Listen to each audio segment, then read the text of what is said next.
যেই সত্য কথাটা আপনাকে কেউ বলবে না, রাশিয়াতে আসার ক্ষেত্রে অবশ্যই আপনাকে এই সত্যটা জানতে হবে। 2026 সালে যারা রাশিয়াতে আসতে চাচ্ছেন, বিশেষ করে পড়াশোনার উদ্দেশ্যে, তাদের জন্য এটা জানা অত্যন্ত গুরুত্বপূর্ণ। আমি নিজে রাশিয়ার সেন্ট পিটার্সবার্গ পলিটেকনিক ইউনিভার্সিটিতে আছি। এখানে পাথ কোর্স করছি, মানে ল্যাঙ্গুয়েজ কোর্স করছি। পরবর্তীতে মেইন কোর্সে ভর্তি হব।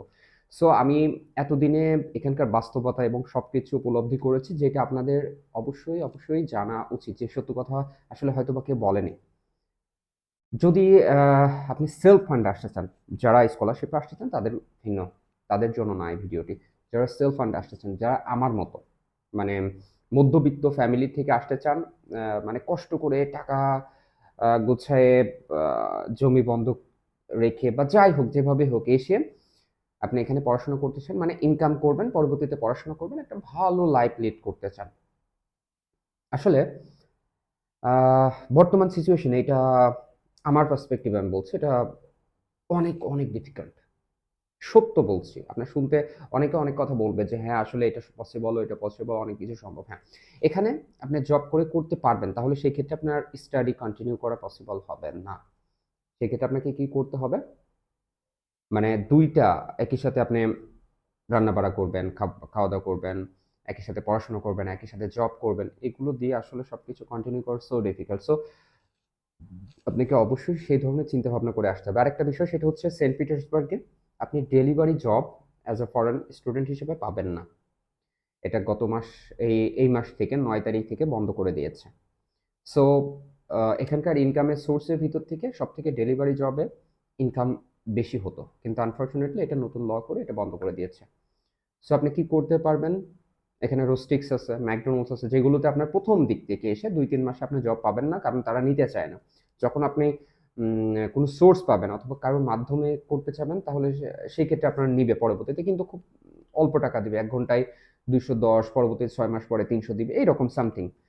তো সবকিছু দিয়ে আপনি ধরলেন যে ডেলিভারি জব করতে পারছেন না। আপনি এখানে রেস্টুরেন্টে জব করছেন। রেস্টুরেন্টে জব করে আপনি পড়াশোনার পাশাপাশি খুব জোর হলে ৩০-৪০ হাজার রুবেল ইনকাম করতে পারবেন। আচ্ছা, আমি ৫০,০০০ রুবেল দিলাম। তো ৫০,০০০ রুবেলের ক্ষেত্রে আপনার এখানে যদি এই ইউনিভার্সিটিতে আসেন, তাহলে সেক্ষেত্রে আগেই যদি আ আপনি কি না করেন, ডরমিটরি সিট আগে বুক না করেন, তাহলে সেই ক্ষেত্রে আপনার আ আ অবশ্যই বাইরে থাকতে হবে। আর বাইরে অনেক কস্ট। ঠিক আছে? আমি এখন বর্তমানে ক্লাসরুমে আছি। আমার ফ্রেন্ডরা আছে আশেপাশে। সো সেই ক্ষেত্রে একটু আসলে তারা একটু দুষ্টামি করছে। সো ছোট একটা ভিডিও মেক করছি আপনাদের উদ্দেশ্যেই, যেটা সত্য। সো আ এর ভিতর থেকে আপনার খাওয়া-দাওয়া খরচ, সবকিছু খরচ দিয়ে আপনি অল্প কিছু গুছাইতে পারবেন, যেটা দিয়ে পরবর্তী টিউশন ফি ম্যানেজ করা খুব ডিফিকাল্ট। সো সেলফ ফান্ডে আসার বিষয়টা অবশ্যই চিন্তা করবেন যাদের ব্যাকআপ আছে। তারাই শুধু চিন্তা করবেন। তাছাড়া আসলে আসাটা খুব ডিফিকাল্ট। হ্যাঁ, আমি চলে এসেছি। হ্যাঁ, আমি ডেলিভারি জবে ইনক্লুড হয়েছি। কিন্তু পরবর্তীতে যারা আসবে এই মার্চের ৯ তারিখ থেকে তারা হতে পারবে না। সো সবকিছু ডিফিকাল্ট, এবং আমার বাস্তবতা থেকে আমি বুঝতে পারছি যে এটা আসলে খুবই ডিফিকাল্ট হচ্ছে। খুবই ডিফিকাল্ট হচ্ছে। মানে পড়াশোনা কন্টিনিউ করা, একই সাথে জব কন্টিনিউ করা, মানে শরীরের উপরে একদম সেই আকারে প্রেশার যাচ্ছে। সো আপনাকে ওই ধরনের চিন্তা করতে হবে। আর যদি মনে করেন না, যে আমি আসবো, আসার পরে পড়ালেখা করব না, ভাই পড়ালেখা না করলে ইউনিভার্সিটি থেকে বের করে দিবে। যে স্বপ্নটা নিয়ে আসছেন সেটা পূরণ হবে না। সো আপনাকে সবকিছু চিন্তা ভাবনা করে তারপরে রাশিয়ার উদ্দেশ্যে রওনা দিতে হবে, বিশেষ করে সেন্ট পিটার্সবার্গে। আর এই সত্য কথাটি হয়তোবা অনেকে বলবে না। আপনাকে বিভিন্ন কি বলেন, এজেন্সির কাছে যাবেন, তারা একদম হাতে ধরায় দিবে, ভিসা দিয়ে দিবে, আপনাকে সবকিছু ইজি করে দিবে। ২-৪ লাখের ভিতরে করে দিবে। এটা আসলে একদম ফাও কথা, ভুয়া কথা। সো এই সত্য, একদম সত্য রিয়ালিটি যদি জানতে চান, তাহলে হচ্ছে অবশ্যই আমার ট্রু অ্যানালাইসিস 360 ডিগ্রি, এটাতে অবশ্যই লাইক, কমেন্ট, শেয়ার করবেন, সাবস্ক্রাইব করবেন, আমার সাথে থাকবেন। আমি একদম রিয়েল ট্রু অ্যানালাইসিস করব। একদম সত্য কথা বলছি, যেটা বাস্তবতা। সো আজকের মতো এই পর্যন্ত। আমি জানি কিছুটা হলেও উপকৃত হবেন। আর যদি সত্যিই উপকৃত হন, অবশ্যই লাইক, কমেন্ট, শেয়ার করবেন, সাবস্ক্রাইব করবেন। আর এই তো আমার ক্লাসরুম। এই যে সবাই দেখেন ক্লাসরুম।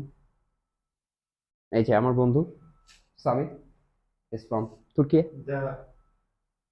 অ্যান্ড এর জন্য কিন্তু আমি একটু হাসাহাসি করছিলাম।